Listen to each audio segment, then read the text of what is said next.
Hey guys, welcome to our channel foodie plate.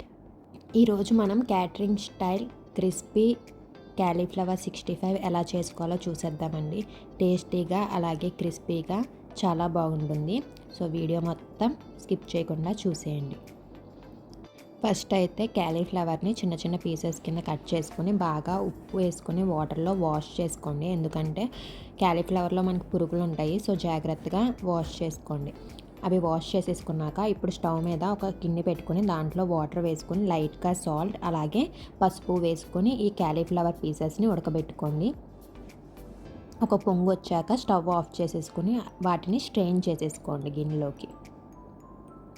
ఇప్పుడు దీనికి deep fry కోసమని ఒక ప్యాన్ పెట్టుకొని దాంట్లో డీప్ ఫ్రైకి సరిపడా ఆయిల్ వేసుకోండి. అండ్ ఇంకో గిన్నె తీసుకొని దాంట్లోకి మనం కుక్ చేసి పెట్టుకున్న క్యాలీఫ్లవర్ పీసెస్ వేసేసుకోండి. ఇప్పుడు దాంట్లో కొంచెం జీడిపప్పు కూడా వేసుకోండి. ఫుల్ జీడిపప్పు వేసుకోవచ్చు, లేకపోతే హాఫ్ చేసుకుని కూడా వేసుకోవచ్చు. తర్వాత కొంచెం సాల్ట్, తగినంత సాల్ట్ అండ్ అలాగే కొంచెం చిల్లీ పౌడర్ కూడా వేసుకోండి మీ స్పైస్ లెవెల్స్ బట్టి. ఈ క్యాలీఫ్లవర్ టేస్ట్ బాగుంటుంది కానీ దాని మీద ఉండే పురుగులే భయమండి.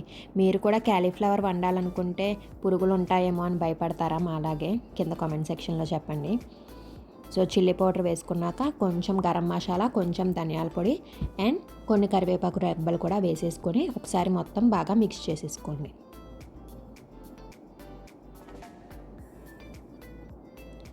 ఇప్పుడు అదంతా బాగా మిక్స్ చేసేసుకున్నాక దాంట్లో 2 స్పూన్స్ కార్న్ఫ్లోర్ అండ్ అలాగే 1 స్పూన్ మైదా అయితే వేసుకున్నామండి.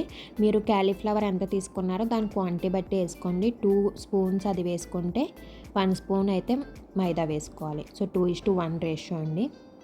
అవి వేసేసుకున్నాక ఒకసారి బాగా మిక్స్ చేసుకోండి. వాటర్ అయితే వేయాల్సిన అవసరం ఉండదు, ఎందుకంటే ఆల్రెడీ క్యాలీఫ్లవర్ పీసెస్ని ఉడకబెట్టుకున్నాం కదా, దాని నుంచి వచ్చే వాటర్తోనే మొత్తం పిండి అంతా కలిపేసుకోవచ్చు. చూసారుగా మొత్తం మిక్స్ చేసేసుకున్నాం.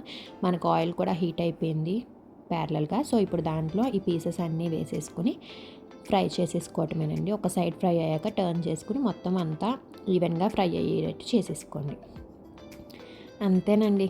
దీన్ని ఫ్రై అయిపోయాక ఒక టిష్యూ పేపర్లోకి అలా తీసేసుకొని ఇంకా సర్వ్ చేసేసుకోవటమే. చాలా ఈజీ ప్రాసెస్. సో మీరు కూడా ట్రై చేయండి. మొత్తం ఇంకా క్యాలీఫ్లవర్ ముక్కలన్నిటిని ఫ్రై చేసేసుకోవటమే. లాస్ట్ వాయిలో మాత్రం క్యాలీఫ్లవర్ మొత్తం ఫ్రై అయిపోయాయి, ఇంకా తీసేసుకుందాం అన్న టైంకి పచ్చిమిరపకాయ చీరికలు కూడా ఒకసారి ఫ్రై చేసేసుకోండి. అంతే అండి, టేస్టీ అయిన క్యాలీఫ్లవర్ 65 అయితే రెడీ అయిపోయింది.